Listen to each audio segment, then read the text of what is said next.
Amém. Bom dia, irmãos. A paz do Senhor Jesus a todos. Glória a Deus. É um privilégio para mim poder compartilhar com vocês. Tem o pessoal aí, né? A gente se esbarra por aí. É um privilégio poder estar aqui, uma honra. E a gente pode aprender juntos na Escola de Profetas. Eu espero que vocês tenham um tempo aqui de muita despertamento, de um despertamento interessante, de uma nova etapa na vida de vocês, no ministério de vocês. Eu queria conhecê-los rapidamente. Vocês são de Belém, eu sei que tem gente de Bragança. De onde mais, gente? Castanhal. Então tem gente de Castanhal, de Belém, de Bragança. E tem mais alguém de outro lugar? No Juruna. Juruna é perigosíssimo, né? Não, tá uma bênção. Depois que a Gabi Amaranto saiu de lá, fez sucesso, né? Tá uma bênção. Jurunas, que bom, que bom. Então é isso, Castanhal, Belém, Bragança, eu fico feliz. Obrigado, querida. Irmãos, eu queria compartilhar uma palavra com vocês que vem, assim, insistentemente se colocando no meu pensamento, que está lá em Isaías capítulo 30.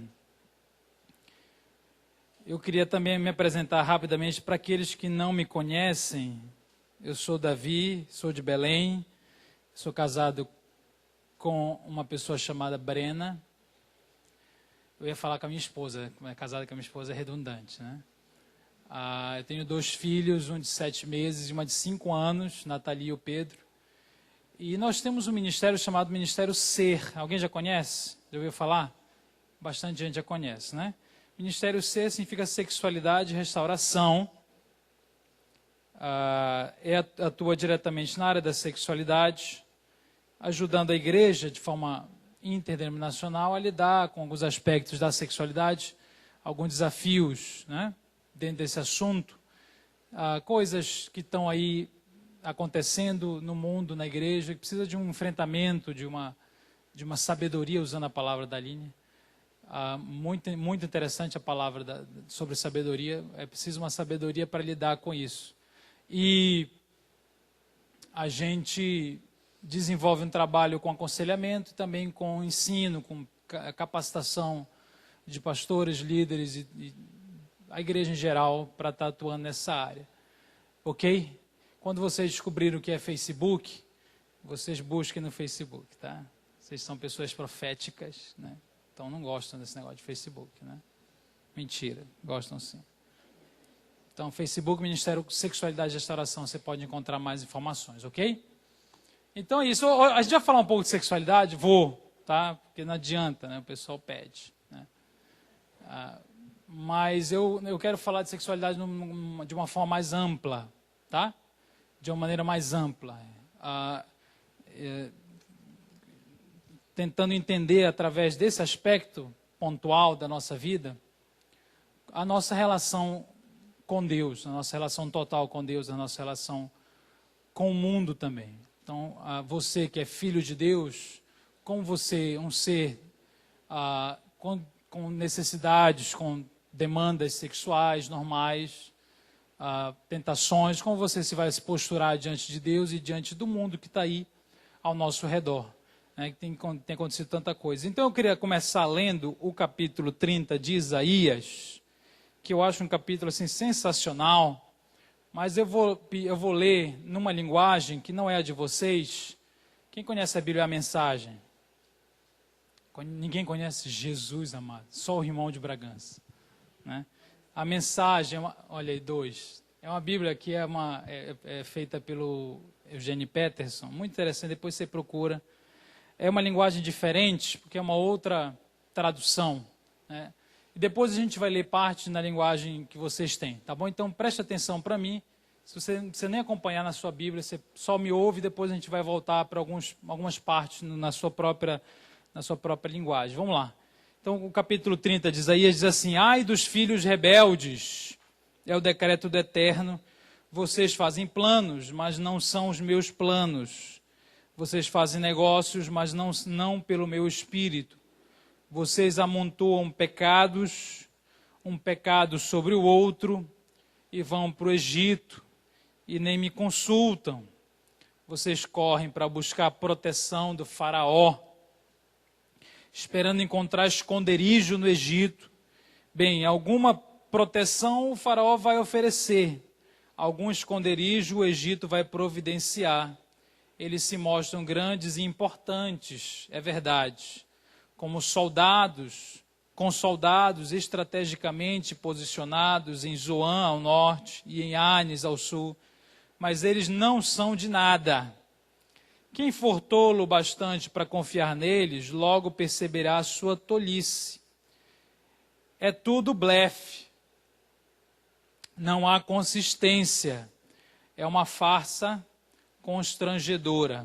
E ouçam esta advertência contra os animais do Negueb, afixada na estrada para o Egito. Esta é uma rota por demais perigosa, traiçoeira, ameaçada por leões e serpentes venenosas, e vocês vão arrastar todas as suas posses para lá. Seus jumentos e camelos carregados de subornos, pensando que podem comprar a proteção daquela farsa que se diz nação. O Egito é um blefe, não tem consistência, por isso o chamo de dragão desdentado. Amém. Eu acho o máximo essa última frase, dragão desdentado, gente. É muito legal. Repete comigo assim, o Egito é um blefe, não tem consistência, é um dragão desdentado. Olha que interessante. Agora, o que significa tudo isso, né? A Aline está falando de metáfora, agora piorou, né? Então, se você quiser colocar um título na mensagem de hoje, você coloca assim, a farsa do dragão desdentado. Que lindo, né? Ficou lindo. Quem gosta do Senhor dos Anéis, o Hobbit, vocês gostam, gente? Sério, quem gosta do Senhor dos Anéis, o Hobbit? Eu acho o máximo, Tolkien, né? Então, ele era cristão, inclusive, tá, gente? Então, só para situar vocês. Um autor cristão interessante, né? E eu lembrei dele quando eu estava lendo isso aqui, que eu estou lendo com a minha filha, o Hobbit. Tem um dragão no Hobbit, né? Que conquista a montanha dos anões e o tesouro dos anões, né? Ele fica sentado dentro da montanha, em cima dos tesouros, e os anões então vão tentar reconquistar a montanha através, primeiro, da conquista de uma pedra especial, né, que era a pedra do rei. E o dragão sai, então, cuspindo fogo, né? Muito legal. E ele faz uma comparação aqui, na linguagem do Eugene Peterson, ele fala que o Egito é como se fosse um dragão sem dente, um dragão desdentado. É uma farsa, um blefe. Você sabe o que é blefe? Quem sabe o que é blefe? Blefe é uma coisa que você finge ser verdade, mas que no fundo é apenas uma mentira, né? Um engano. Blefe é a capacidade, é a arte de enganar, é a arte de parecer aquilo que você não é, é a arte de parecer ter aquilo que você não tem. Então você tem toda a aparência, né, de ter muita coisa, mas se realmente aquilo for investigado, você percebe que é mentira, é um blefe. Ele diz assim, não tem consistência, é inconsistente, não é inconstante, é inconsistente, não tem substância, não tem conteúdo, é vazio, né? Então, por que a gente está falando sobre isso? Veja bem, aqui o contexto de Israel é que eles estavam sendo ameaçados pelos seus inimigos, que eram os assírios, né? Ameaçado pelos assírios, depois, tanto Israel como Judá, ameaçados pelos inimigos, e a tendência deles qual era, irmãos? A tendência deles era correr para buscar ajuda do Egito. Então, o Egito era uma outra nação, que nesse momento era uma nação amiga de Israel. Vocês estão entendendo? Então, tinha Israel, seus inimigos eram os assírios, os babilônicos, e o Egito era considerado amigo. Então, o Egito era muito forte, ele tinha muitos soldados, aqui diz que ele tinha soldados posicionados estrategicamente. Então, os reis de Israel ouviam os profetas, Jeremias, Isaías, tantos outros, e diziam para ele, você precisa se arrepender, você precisa mudar a vida de vocês, você precisa se voltar para Deus, você tem que aceitar a palavra de Deus, o juízo de Deus. Ao invés dos reis se humilharem, levarem a nação ao arrependimento e se submeterem ao tratamento de Deus, o que eles escolhiam fazer? Não, eu vou correr atrás do Egito, que o Egito vai me socorrer, né? A gente vai ser livre, vamos lá atrás deles, porque eles têm condições de nos ajudar, de nos assistir, de nos salvar. Então a nossa salvação está na força do Egito. Vocês estão entendendo qual é o contexto? Então por isso que Isaías chega e diz, olha, vocês são rebeldes, porque vocês vão para o Egito, não me consultam, não me perguntam nada. Aí ele começa a falar, né? O Egito, vocês estão buscando o quê? Buscando proteção, buscando um esconderijo. Eles são grandes, são importantes, estão posicionados estrategicamente, mas vocês vão perceber quão tolo é, porque aquilo que é muito grande, muito legal, muito forte, no fundo, é um dragão sem dentes, né? É um dragão, assim, uma coisa grande, né? Uma coisa extremamente poderosa, né? Mas é um dragão ineficiente, incapaz de realmente dar o que você precisa. Realmente dá o que você precisa. Então é uma farsa. Farsa é um conto, é uma mentira. Farsa do dragão desdentado, né? E o que isso tem a ver com a nossa vida? Irmãos, deixa eu te falar uma coisa.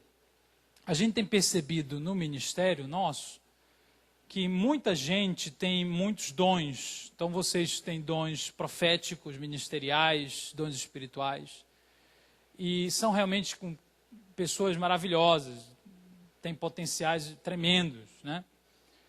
Mas muitos de nós tropeçamos nos velhos e conhecidos problemas ligados à vida dos relacionamentos, à vida da sexualidade, né? Então a pessoa tem assim um arsenal profético, mas uma imaturidade crônica quando o assunto é coisas simples, corriqueiras, coisas que a gente nem considera muito profético, né? A gente nem considera muito espiritual. A sexualidade está dentro dessas coisas, que a gente considera assim um pouco mais normais, né? Não que não seja normal o resto, tá, gente? Não me interprete mal. Mas coisas normais ligadas ao nosso corpo, ligadas ao nosso dia a dia, ligadas às nossas necessidades. E aí a gente tem muito potencial que acaba sendo neutralizado por causa dessa incapacidade, essa falta de sabedoria quando vai escolher com quem eu me relaciono, quando eu me relaciono, de que forma eu me relaciono, como eu lido com a minha própria sexualidade, como eu lido com as minhas atrações sexuais. Tem pessoas que têm atrações pelo mesmo sexo desde adolescente, né?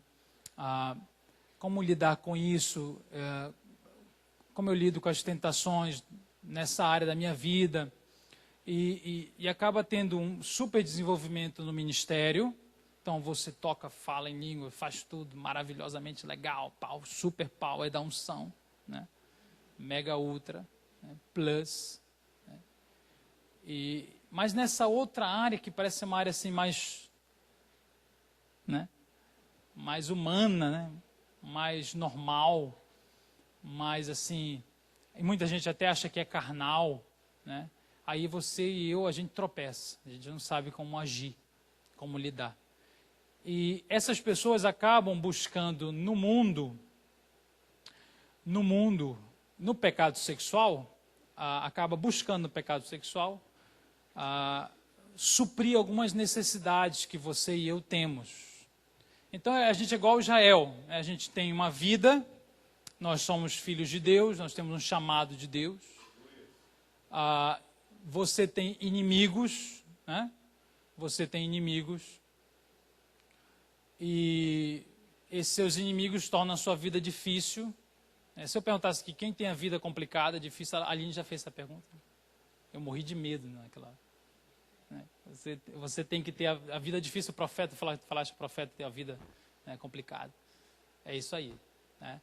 Então nós temos uma vida difícil em vários aspectos. As pessoas, elas sofrem, elas sentem dor, elas se frustram, elas às vezes têm um pai que não gosta, não queria ter a mãe que tem, cresce sempre se sentindo feio. As pessoas são abusadas, muitas delas, quando são violentadas, passam por experiências traumáticas, têm a sua própria autoimagem destruída, A vida é complicadíssima, né? Tanto relacionado ao nosso interior quanto àquilo que está fora. Tem as tribulações, Satanás ele quer destruir a gente mesmo, quer acabar com a nossa vida, é como um leão que ruge, né, tentando nos destruir. Eu falei leão que ruge, eu lembrei do 4-1, gente. Eu juro que eu lembrei, acho que foi o diabo que está. Se bem que na Bíblia o leão é o diabo, né, gente? Mas deixa para lá. Então a vida é difícil, a vida é complicada, você sente dores, você é igual Paulo, né? Paulo, tal do espinho na carne, né? Ele sentia, ele falava assim, Deus, acaba com isso, tira isso da minha vida. O desejo de todo ser humano é não sentir dor, né? Não passar por crise, não ter problemas, não ter dúvidas, né? Não se apaixonar pela pessoa errada, não sofrer desilusões, não ter atrações pelo mesmo sexo. Eu não queria ter experimentado o que eu experimentei. Então a vida é complicada, a vida é difícil. A vida pode aprisionar a gente. Muitos de nós viciou em pornografia, viciou em sexo mesmo. Então a gente tem uma vida que tem vícios que nos aprisionam, que nos fazem perder muita coisa. A gente não queria viver assim.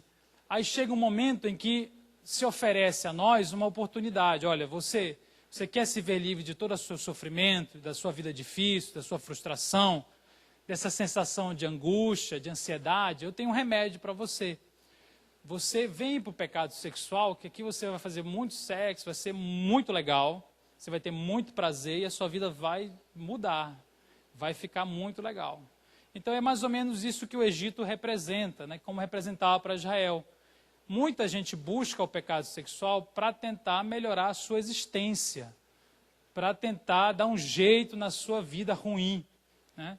Essas sensações ruins de se sentir inútil, de se sentir feio, de se sentir carente, né?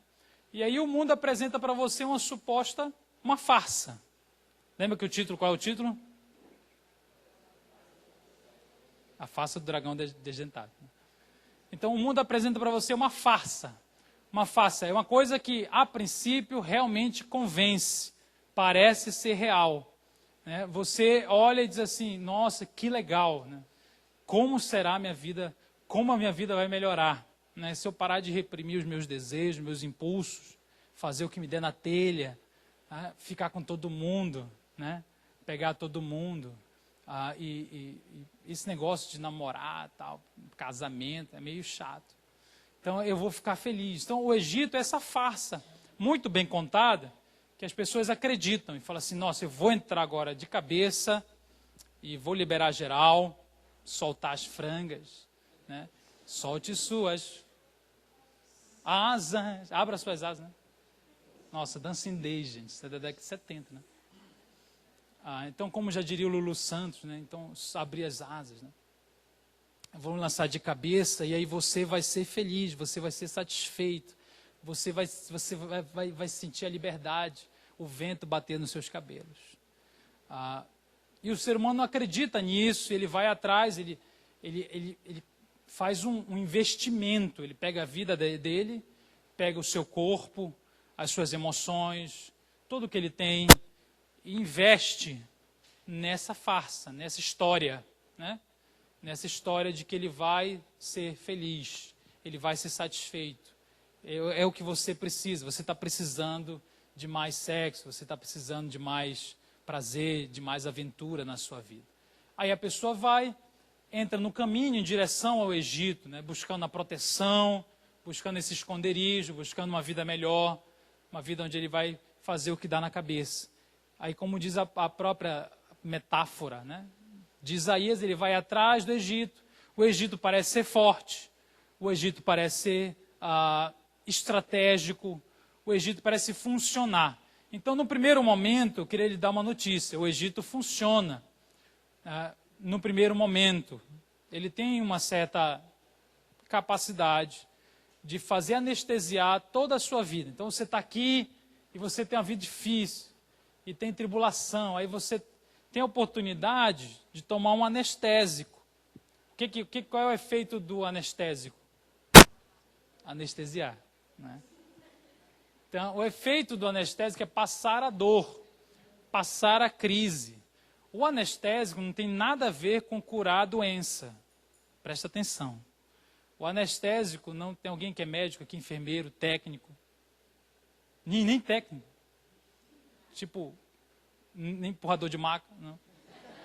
Alguém, gente, na área de saúde? Não, ninguém. Pelo amor de... Tem?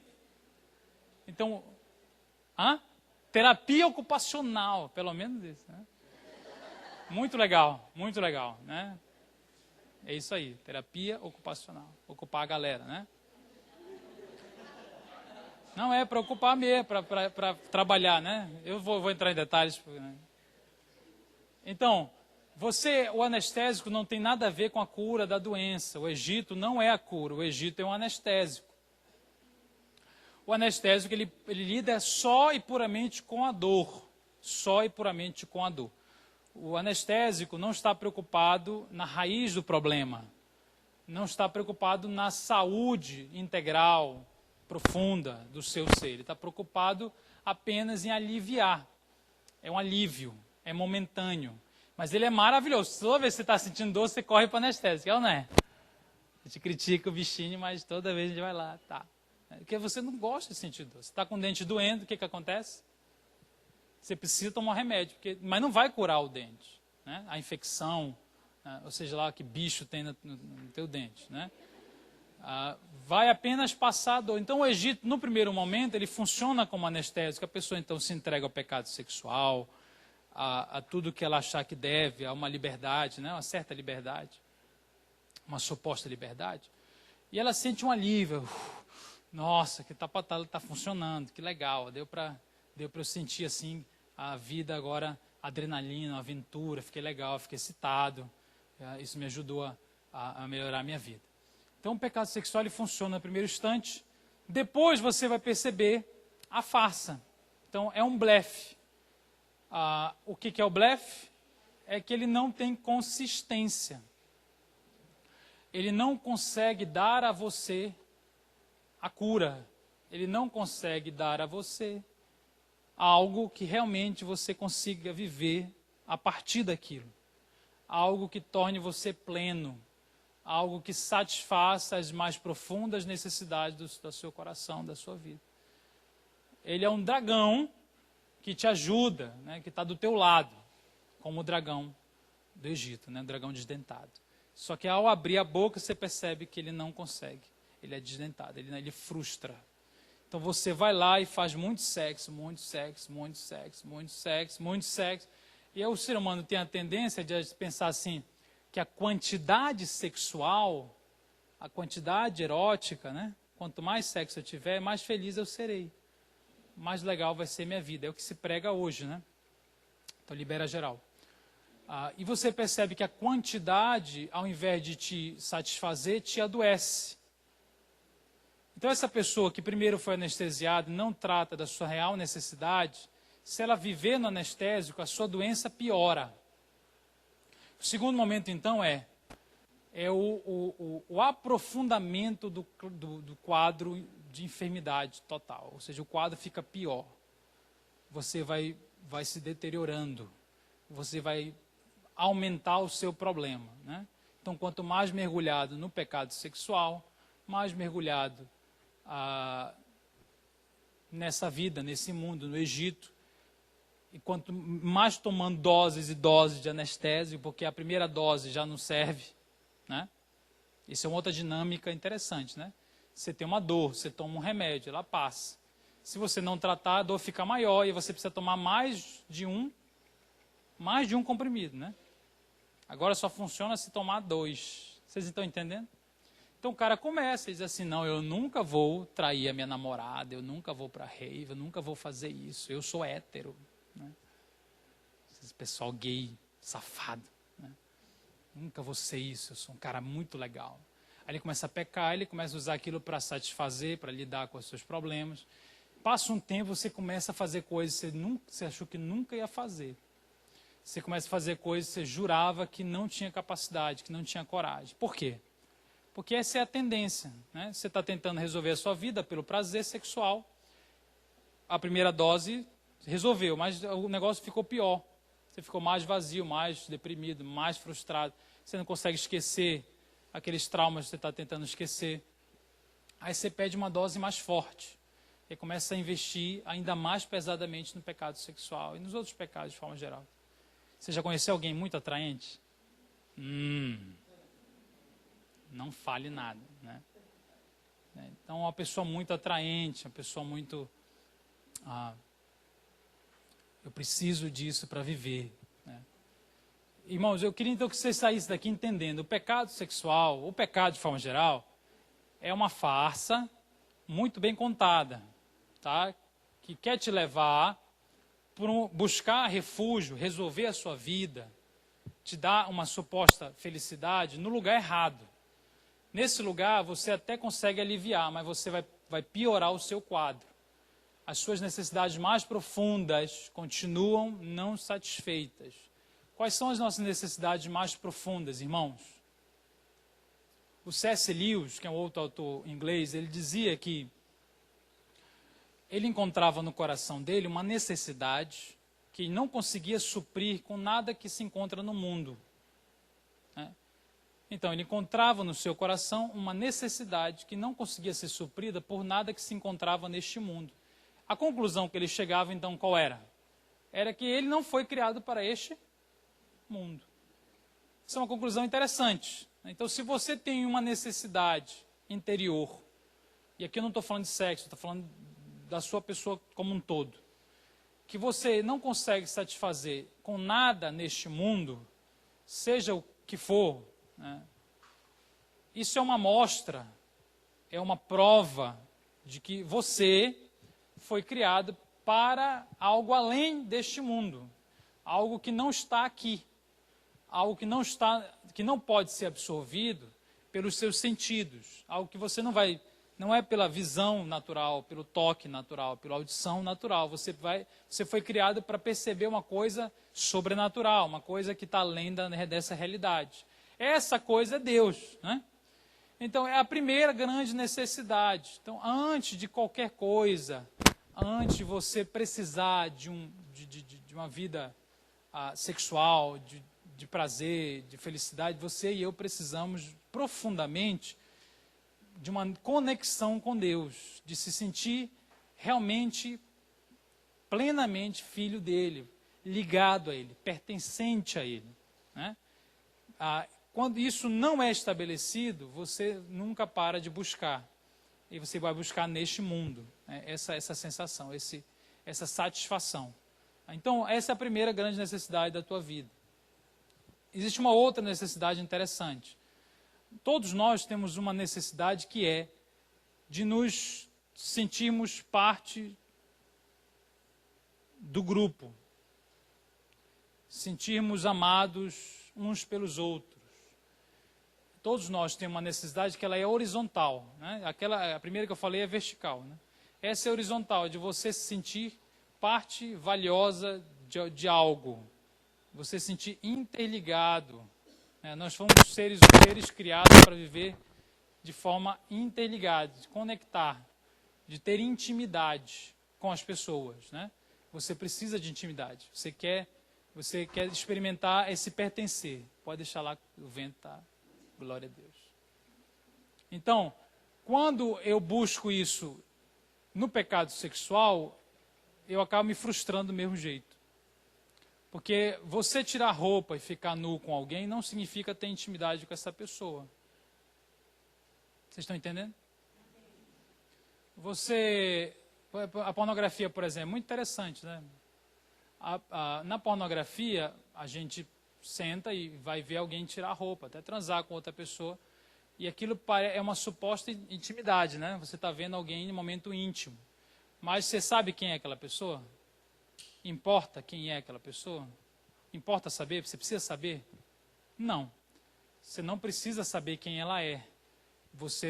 Porque você não está atrás dela, você está atrás de alguma coisa que ela pode te dar. Vamos lá. Você não está interessado na pessoa, né? Você não, se for uma macaca bonitinha, serve. Pode rir, gente, pode rir, não tem problema. Deixa eu falar, eu não falei uma coisinha. Tem gente que escandaliza quando eu falo, porque eu falo naturalmente das coisas, as pessoas ficam assim com medo, né? Mas fique tranquilo, tá? Né? Sou da Igreja Batista, sou evangélico, tudo isso certinho. Então, não tenha medo, assim, fique tranquilo. A gente, naturalmente, tá? Mas são coisas que acontecem em outros lugares. Aqui, graças a vocês, não tem esses problemas, né? Então, voltando, na suposta intimidade, na falsa intimidade, que é uma outra farsa do mundo, né? Não, você vai ter intimidade com várias pessoas, você vai se ligar com várias pessoas, libere geral. Você vai ficar e vai pegar e aí você vai se ligar com um monte de gente. É mentira. Por quê? Porque nessa farsa funciona assim. O cara vai ou a menina vai e ela não está buscando a pessoa. Eu não quero você. Porque querer você dá trabalho demais, irmão. Isso é muito complicado. Assim como eu sou complicado demais. Então eu não quero você. Eu quero aquilo que você pode me dar. E dar literalmente, né? Sexualmente falando. Né? É isso mesmo. Eu quero o que você pode me dar. Eu quero o que você pode me proporcionar. Eu quero a felicidade que você pode me garantir. Mas eu não quero investir nisso. Eu não quero arriscar. É muito trabalhoso. Gente, amar alguém é difícil demais. É muito trabalhoso. Você realmente querer alguém, né? Você realmente buscar a pessoa é seríssimo. Né? É você ter que comprar o pacote inteiro. Você ter que se comprometer com aquela pessoa por completo. Né? Agora e amanhã. E depois de amanhã. Né? Agora quando ela está legal e quando ela estiver feia. Né? Claro que vocês não ficarão feias jamais. Né? Pessoas fitness. Né? Então dá muito trabalho. O que a pessoa diz assim? O Egito, a farsa do dragão desdentado, diz assim: você não precisa ter a pessoa. Você basta olhar para ela e pensar: como eu posso me dar bem? Como eu posso usá-lo? O que ela pode me dar? Como eu posso realmente adquirir prazer, felicidade com você? Mas eu não interessa quem você é. Assim como você está vendo a pornografia e aquela moça que está tirando roupa, não importa quem ela é, você não sabe quem ela é. E não importa. Porque naquele momento ela não é uma pessoa. Nossa, que profundo. Anota isso. Estou brincando. Naquele momento ela não é um ser humano. Ela não precisa ser um ser humano. Ela é uma coisa. Ela é um objeto. É apenas um objeto que você usa.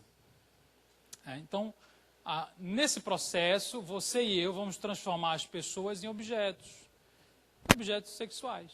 Até o momento em que eles funcionem, gerem prazer, deem certo. Quando você perceber que não está dando mais certo, você descarta e parte para outra. A fila anda. Né?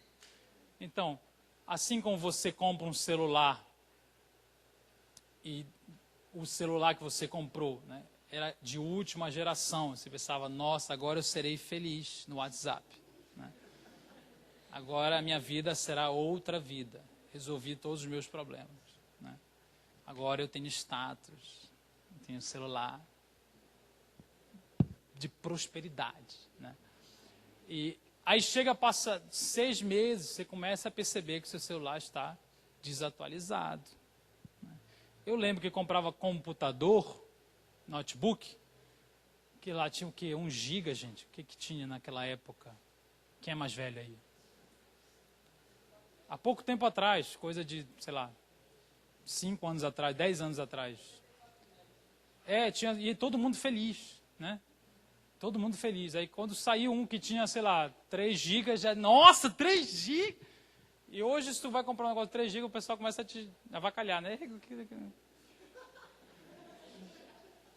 Ou seja, então aí você olha para o celular e fala: não tá, preciso trocá-lo. Então a nossa cultura, ela é uma das nossas marcas.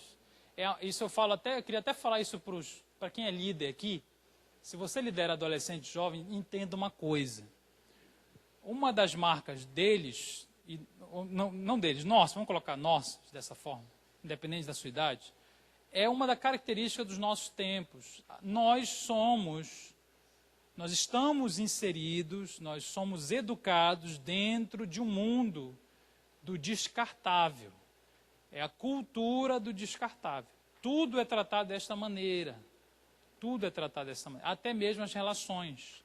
Então, é o outro lado da moeda daquilo que se chama consumismo. Né? Você deve ter estudado isso para o Enem. Né? Então, tem o consumismo exagerado. A pessoa vai comprar uma coisa. O outro lado da moeda se chama descartar as coisas. Então, a mesma cultura que consome é a cultura que descarta. Produz lixo, produz escória, produz refúgio, produz resto. Né?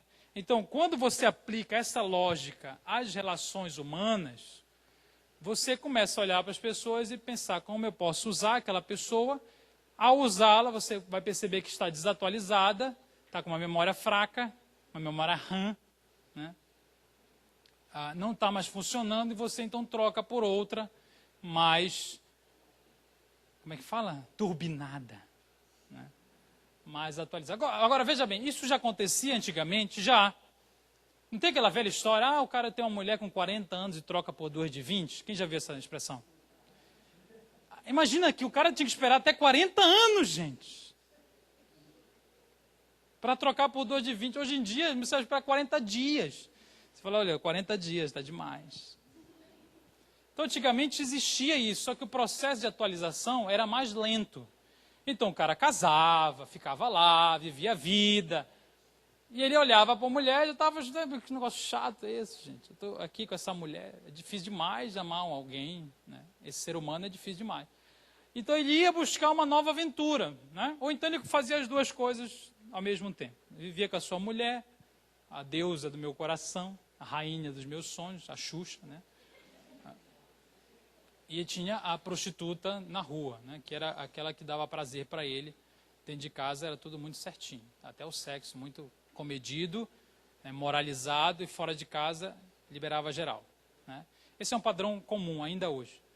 Mas então tinha esse padrão. Hoje em dia, o que aconteceu? Aconteceu apenas foi um aumento da velocidade de descartar. Então, quanto mais passa o tempo, mais rápido é o descarte. Mais rápido é o descarte. Mais instantâneo. Então, você pegou alguém, passou 30 minutos, você já está incomodado com aquela relação duradoura demais. Né? Está demorando muito. Então, é a essência do fica, né? A essência do fica é essa. A net? Sim, isso. Então, inclusive a internet tem nos ajuda muito a pecar nesse aspecto, né? Mas não que seja ruim a internet, tá, gente? Fica tranquilo. Fica tranquilo, Deus está online, né? Deus é um ser online, né? O diabo também, esse é o problema.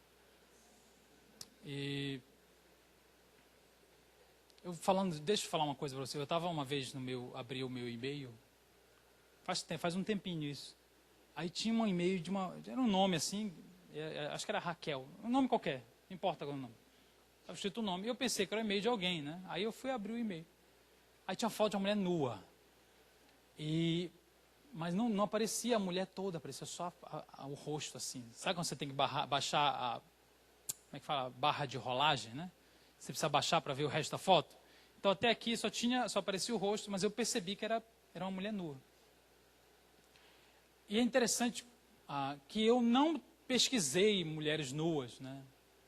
Eu não estava vendo pornografia no computador, eu não entrei em site erótico, eu não lembro dessa Raquel aí, eu não lembro.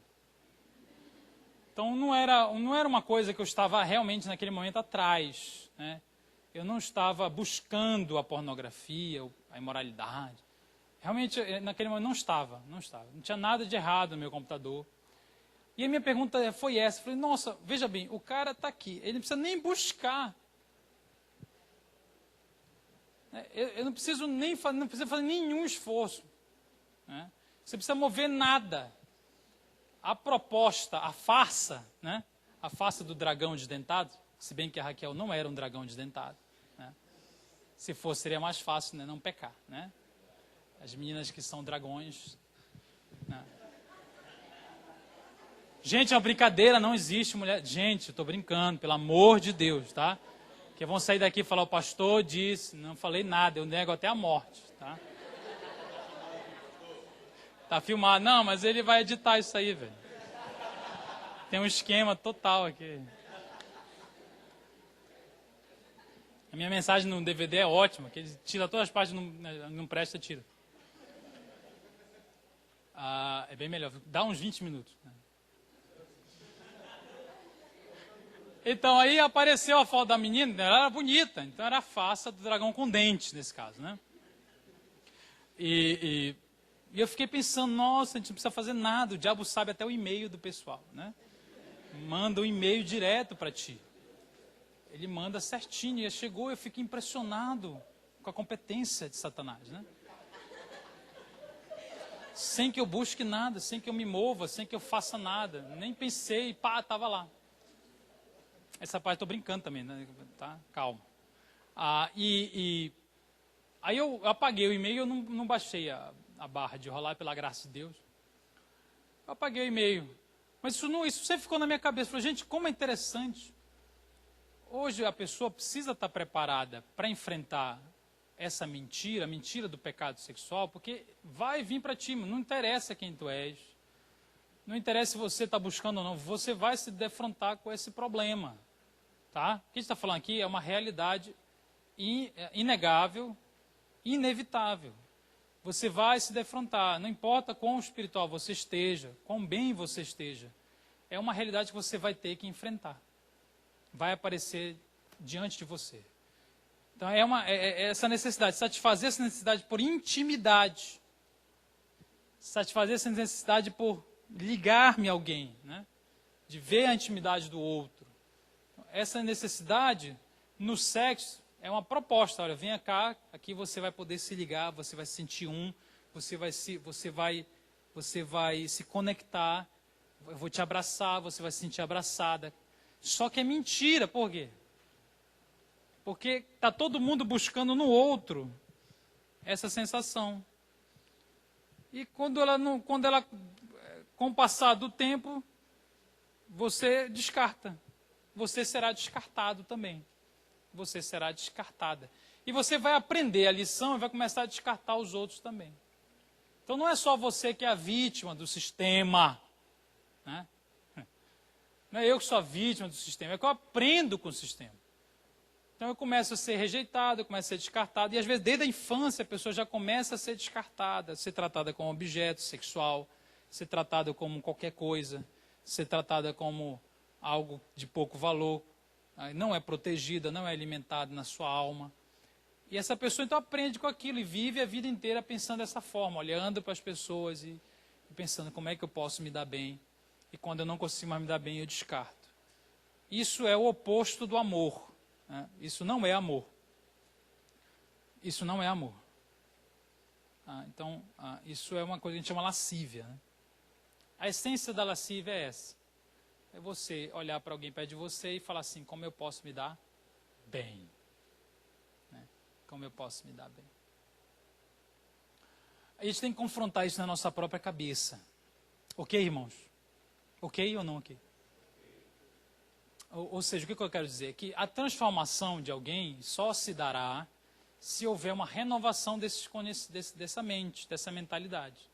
Se você não mexer nessa mentalidade, se você não entender, se você não confrontar essa mentalidade de forma muito clara, sincera, diante de Deus, em arrependimento, em quebrantamento, se você não assumir, pai, na verdade eu tenho agido assim, né? Eu tenho olhado, eu tenho visto as pessoas, eu estou atrás das pessoas, mas acaba que eu estou atrás do que elas podem me dar. Eu estou pensando dessa forma, por isso eu tenho até medo de me comprometer demais com a pessoa, né? Porque comprometer, amar, dá trabalho demais. Eu não quero ela, eu quero o que ela pode me dar. Então, se eu confrontar esse sentimento, eu começo um trabalho de renovação de mentalidade, que é a essência da transformação. Então, não adianta, irmão, outras coisas, que tipo, eu vou você quer parar de pecar, então o cara começa a ser vigiado, né? Todo mundo fica de olho nele. Né? Ou então ele começa a colocar a culpa nos outros, né? E fala assim, não, essas mulheres são demais, pastor. Né? Meu problema é mulher. Quem já viu essa frase? Meu problema é mulher. Você já viu? Levanta a mão, quem já viu essa frase? É mentira. O homem adora dizer que o problema dele é mulher, gente. Adora. Se o cara vivesse na Arábia Saudita, né, onde as mulheres estão tudo de burca, né, ele ia ver o tornozelo da mulher e ficar excitado. Ficar, meu problema é o tornozelo. Então, de burca, é isso mesmo, toda coberta. Preto, espiritual. Né? E ele ia ficar pensando, nossa, meu problema é mulher, meu problema é mulher, meu problema é mulher. Seu problema não é a mulher, tá? É você mesmo. É a falta dela. Massa. Não. Não é a falta dela. O problema é você mesmo, você mesmo. O que eu quero dizer? Que a tentação surge das minhas próprias cobiças. Não surgem porque o outro é mau. É da sua própria cobiça. Você não pode desculpar. Né? Falar assim, não, eu estou entrando no Egito, mas é porque o Egito é muito legal, muito lindo, maravilhoso. Você está sendo enganado. Quem está sendo enganado é você. Então, volta para a farsa do Egito. Vamos lá? Então Israel chega no Egito. Nossa, gente, coisa linda. Então, é isso que eu estou falando. O cara se ilude, ele acha o máximo. Mas quem é responsável pelaquela decisão é ele. Não é porque o Egito é bonito. Não é porque o Egito é atrativo. Ele é atrativo, ele é atraente. Ele é lindo, maravilhoso. E dá prazer. É o que eu falei, tem prazer. Você sente prazer, claro que sente. Né? Porque tem gente que tenta não pecar, fazer os outros não pecar na igreja, né? Fazendo um terrorismo sexual. Né? Fala assim, olha, isso é do diabo, capeta, mal, tá. Né? Então, prazer do diabo, do inferno. Né? Tem um filme que saiu agora no Oscar, que foi Filomena. Quem já viu? Ninguém. Né? Filomena, interessante, depois você vê. Filomena é uma menina que peca, gente, dentro de um convento, aí fica grávida. Nunca antes na TV, né? Ficou grávida. Aí ela fica grávida e as freiras então olham para ela e falam, sua pecadora, você vai pagar pelo seu pecado. Né? Ela começa a pagar, ela trabalha forçado, é incutido nela uma culpa enorme que ela engravidou. E vendem o filho dela, né? A revelia dela, vendem sem ela saber. Eu estava vendo esse filme pensando, né? Então a pessoa ela diz assim, porque isso é um pecado, porque ela tem medo do prazer, né, que aquilo gera. Então ela condena o prazer junto com o diabo e com o inferno e diz assim, isso faz mal para você. Aí o cara cresce na igreja, aí a primeira vez que ele beija na boca, ou ele se masturba, o que ele sente? O cara e a menina, né? Sente prazer. E percebe, nossa, esse negócio é legal. Né? O negócio é legal. Só beijava espelho antes. Né? É que crente beija espelho, né? Beija dedo, assim. Aí ele beija a boca, ou então, a primeira vez que se masturba, a pessoa sente prazer e pensa assim, nossa, como Satanás dá prazer, como Deus é chato. Né? Como Deus é ultrapassado. O diabo é bom. Né? Todo o tempo. E a revelação de Gênesis fala o contrário. O que a Bíblia diz em Gênesis? O que a Bíblia diz em Gênesis? Que Deus, ao criar o homem, Adão e Eva, ele cria um jardim. Ele cria um cemitério ou um jardim? Ótimo. Ele cria um jardim, planta as árvores. Né? Aí tem gente que acha que tinha 2 árvores, não é? 2. Né? A árvore da vida do bem e do mal. Da vida do bem e do mal. Da vida do bem e do mal. É que só tinha 2, aí eles ficavam assim, na tensão, né? Toda hora pensando naquela árvore. Meu Deus, árvore, né? Tem gente que pensa, está vendo muito Noé no cinema, né? Não lê a Bíblia. Então, imagina então que era um negócio assim, era um jardim, mas era um jardim que tinha árvore. Calma, gente. A Bíblia diz que tinha um monte de árvore, né? Um monte de coisa. E tinha uma que era proibida, mas tinha um monte que podia comer à vontade. Podia até misturar isso aí com manga. Né? Então o Éden era um lugar maravilhoso. O Éden não é um deserto, gente. O Éden não era sofrimento. O Éden não era Babilônia, não. Adão, quando pecou, não estava na Babilônia. Quando ele pecou, ele não estava em necessidades, ele não estava em sofrimento, ele não estava passando por crises, ele não estava privado de prazer, pelo contrário, ele tinha todo o prazer à sua disposição. E aqui eu estou falando de prazer de forma geral, não só sexual, toda forma de prazer, absolutamente prazeroso. O Éden significa delícia, a palavra Éden. A palavra Éden, que dá o nome ao jardim, significa delícia. Claro que o Michel Teló profanou essa palavra, né, com a música dele. Né? Vocês não entenderam. Né? Delícia, delícia. Ai, se eu te pego, como é que é? Ai, se eu te pego. Pois é. Eu estava no Chile, o pessoal cantando essa música, né? É o máximo. Eu estava cantando essa música. Ai, se eu te pego, ai, ai, se eu te pego. No Chile. Aí eu expliquei para ele, meu Deus. O cara não sabe, né, que é sexo. Né? E a palavra Éden significa delícia. Então Deus criou o prazer. Deus criou o ser humano para experimentar prazer. Satanás quer roubar o prazer. Ele quer acabar com o prazer na tua vida. Como é que ele acaba? Ele não acabará, tipo, a estratégia da farsa, a estratégica do Egito não é acabar o prazer reprimindo você. Não, é o contrário. É acabar o prazer lhe dando o excesso daquilo que gera prazer. É como se alguém precisasse, vamos mudar só você entender. Quem gosta de comer aqui? Comer. Uau, comer. Assim, nossa, gente, eu adoro comer. Macarronada. Né, lasanha, camarão, açaí, pato no tucupi, uma maniçoba, um churrasco com Coca-Cola. Coca-Cola do diabo. Tem alguém aqui que tem diabetes?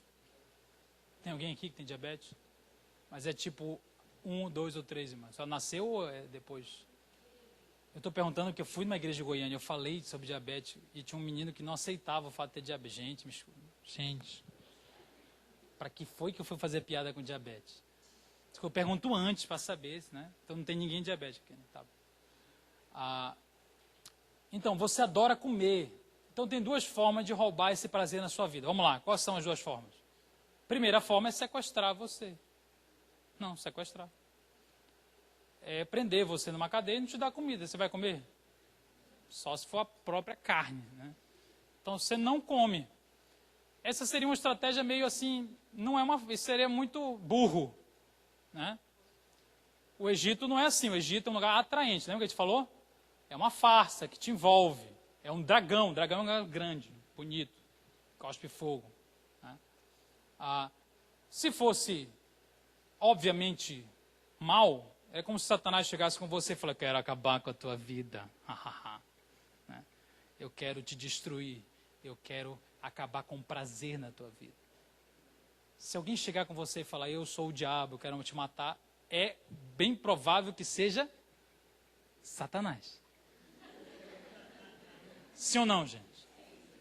Então, assim, é burrice se apresentar dessa forma. A outra estratégia qual é? Obrigado. É acabar com o seu prazer de comer lhe dando excesso de comida. Fazendo você criar hábitos alimentares que vão adoecer o seu corpo. Vão acabar com a tua vida. Mas não vou acabar com a tua vida proibindo nada. Pelo contrário, eu vou acabar com a tua vida fazendo tudo o que você tem desejo de fazer. Então, se eu te der tudo que você quer comer a toda hora, a todo instante, de forma insaciável, sem nenhum tipo de controle, nenhum tipo de regra, restrição, o que acontece com o ser humano? Engorda. Engorda. Ou, se não engorda, a pessoa vai desenvolver coisas como diabetes. Aí a pessoa chega no médico e fala assim, doutor, aliás, o médico diz para ela, olha, você a partir de hoje não pode mais comer doce, carboidrato, massa, tudo que dá prazer, né? Dá prazer porque quando você come açúcar, no seu cérebro é eliminada uma substância, né, que são endorfinas. Você tem aquela sensação. Por isso que mulher menstruada tem que comer chocolate. Só um pouquinho. Tá? Homem também, menstruado. Se um homem menstruar, aí que tem que comer mesmo. Então, se a mulher menstruar... Não, falando sério, os médicos dizem que a mulher, quando está no período menstrual, coma chocolate um pouquinho, porque é uma substância que libera no cérebro, vai para a corrente sanguínea, que alivia. Endorfina. Endo é prazer, então gera prazer. É a mesma dinâmica do sexo.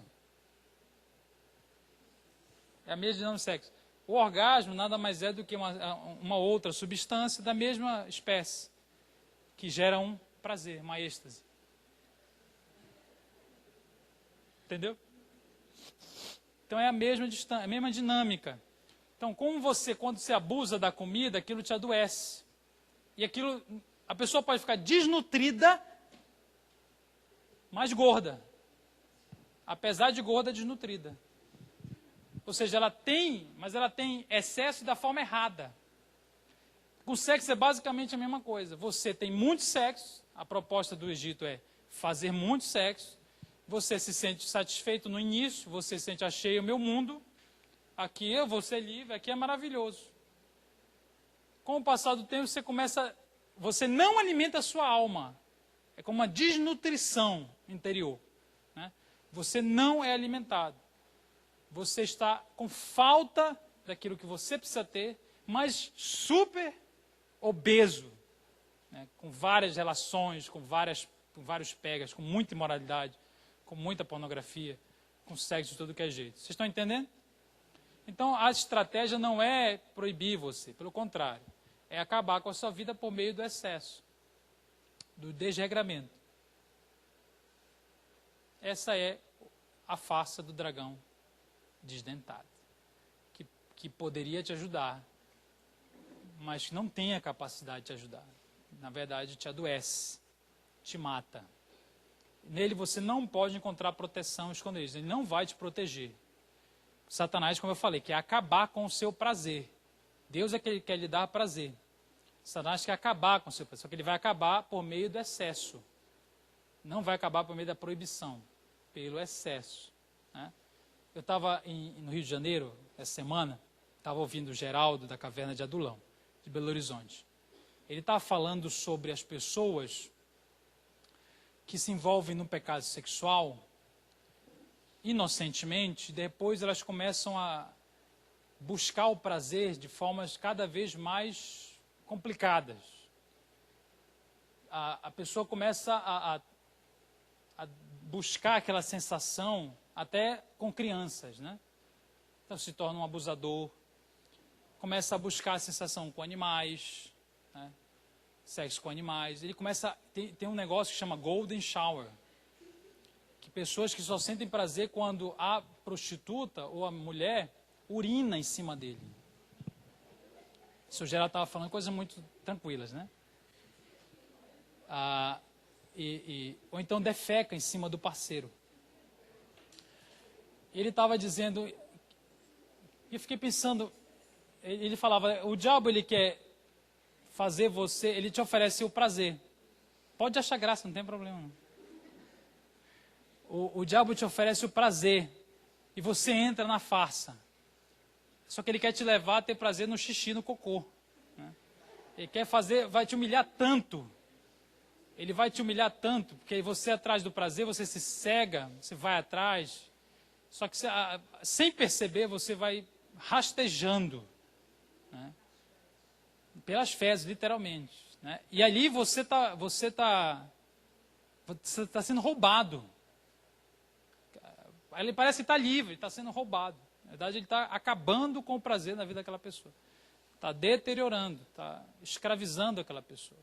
Aí você fala, não, meu Deus, eu nunca faria isso. Né? Pois é, mas é a mesma dinâmica, que começa de forma inocente. Né? O dragão não é o seu amigo, tá? Então diga para o irmão do seu lado, o dragão não é seu amigo. O dragão não tem dente. Não pode te ajudar. Quem pode nos ajudar? O Espírito Santo de Deus é aquela pessoa que pode satisfazer a nossa alma e nos educar para que a gente amadureça mediante os nossos impulsos e atrações sexuais. Então, assim, não se sinta condenado porque você tem atração sexual, que você é tentado. Tranquilo, isso é normal. Eu sempre digo, eu estou repetindo isso por aí. O seu problema não é ter atração sexual. Porque muita gente me pergunta, o que eu faço? Porque eu só penso nisso, naquilo. Eu digo, presta atenção, o seu problema não é atração sexual, isso não é coisa do diabo, não repreenda, porque a atração sexual é normal. Né? Se alguém entrar, eu sempre também uso essa expressão, se alguém entrasse aqui e ficasse aqui na nossa frente, uma pessoa seminua aqui na nossa frente, extremamente atraente, quantos seríamos tentados a olhar e cobiçá-la? Sinceramente falando. Só o pastor. Todos nós teríamos tentados. Eu disse tentado, gente. Falei que vai pecar. Falei tentado. Tentado não é pecado. Tentado. Todos nós seremos tentados a cobiçar. Então a tentação é normal, vai acontecer. E a Bíblia manda eu fazer o quê? Retirar aquela pessoa daqui, ir lá conversar com ela, falar, por favor, dê licença. Se ela está ali e ficou lá, eu vou ficar aqui. O que a Bíblia manda? A Bíblia manda eu fugir, não é isso que a Bíblia manda? Não é para fugir? Fugir da imoralidade. Sempre lembra do pobre do José, né? Isso, sempre lembra do José, né?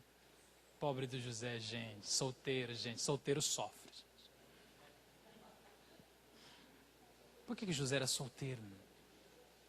Depois eu vou pensar sobre isso. Eu digo que o cara mais infeliz da face da terra é o homem heterossexual, adulto e solteiro. Sem filhos. É o homem mais infeliz. Porque no dia dos pais ele não é pai. No dia da mulher ele é homem. No dia do gay ele é hétero. No dia da... O que mais, gente? No dia dos namorados ele é solteiro. Ele mal ganha. Ele ganha um presente que é o do aniversário, se lembrarem. É o cara mais infeliz. Tinha que fazer um dia só para ele, né? O dia do hétero, adulto. Porque o dia das crianças ele é adulto. Né? O dia do orgulho gay ele não pode ter orgulho. Né?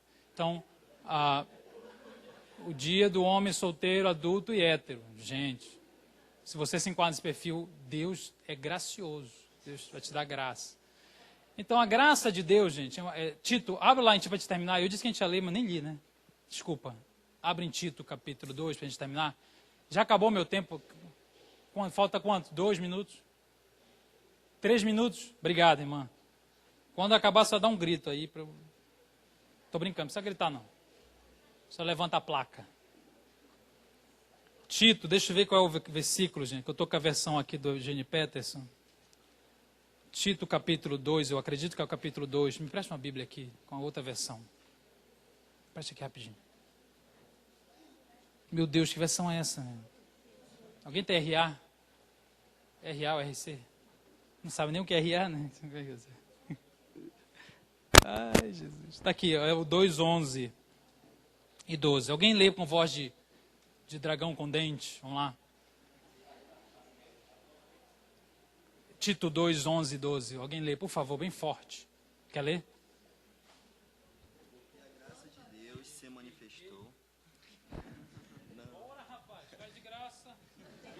Porque a graça de Deus se manifestou, trazendo a salvação a todos os homens, ensinando-nos para que, renunciando à impiedade e às paixões mundanas, vivamos no presente mundo sóbria e justa e piamente, aguardando a bem-aventurada esperança e o aparecimento da glória do nosso grande Deus e Salvador, Cristo Jesus, que se deu a si mesmo por nós para nos remir de todas as iniquidades e purificar para si um povo todo seu, zeloso de boas obras.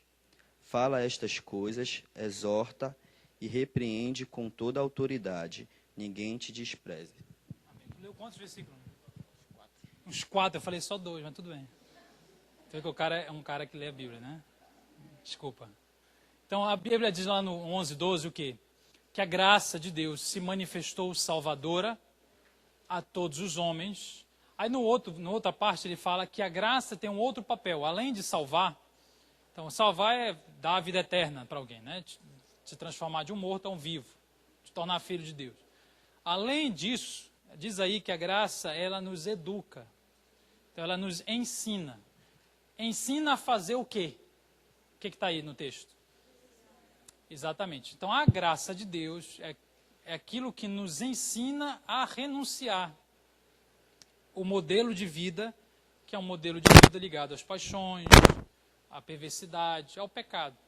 Então, veja bem, Deus, além de satisfazer as suas necessidades, à medida que você realmente coloca nele as suas necessidades, você se volta a ele, diz assim, Pai, eu não estou encontrando satisfação em ninguém, em nada, e eu preciso que o Senhor venha até mim e me satisfaça, eu quero encontrar isso em Ti.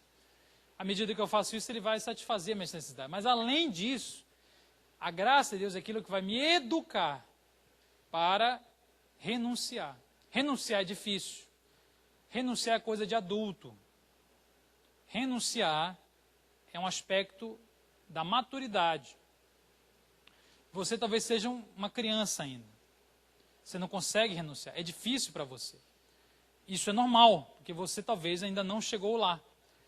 Quando eu falo que a graça é quem nos educa, é como se essa graça fosse seu professor, sua professora, que chega com você e está lhe ensinando. Veja bem, é assim, e assim, e assim. E você não entende, você pergunta, você erra. Os seus erros estão dentro do processo. Nesse processo de renunciar a tudo, renunciar à velha maneira de pensar, às relações erradas, vai acontecer falhas, erros, mas você tem um professor, que é a própria graça de Deus. Então não se desespere, amém? Não fique assim angustiado, porque é um produto, a santidade, a pureza sexual, é uma realização de Deus em você. Deus realiza em você, através de um processo de ensino. Deus é um pedagogo, Ele está ensinando você a crescer. Renunciar é algo de adulto. Obrigado, querido. Você precisa chegar lá. Esse chegar lá demora. Requer um comprometimento. Requer tempo e decisões que você vai tomar. Então, quando você tomar a decisão certa, saiba que a graça de Deus está por trás disso. Você tem condições de obedecer porque Deus está em você. Então, por que eu posso ser santo? Por que eu posso ser puro? Não é porque eu sou bom, é porque em mim habita o Espírito Santo. Ele está me ensinando, ele está formando, está gerando. É um processo. Tá? Não se desespere se não concluir o processo ainda. Entenda que Deus está do seu lado como um professor. Você caiu, levanta e aprenda com a queda. Vamos fazer o Enem de novo. Né? Faz a prova, não passa, faz outra, faz de novo. Né? E faz até passar.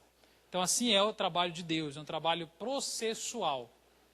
Processual, uma vitória processual. Uma vitória que demora. Porque não tem a ver só com o seu comportamento, tem a ver com a sua mentalidade. Como você pensa a vida, as coisas. Ok? Amém? E o meu tempo já acabou, irmãos. Eu queria concluir então dizendo: o mundo é uma farsa, é um blefe. Não tem consistência.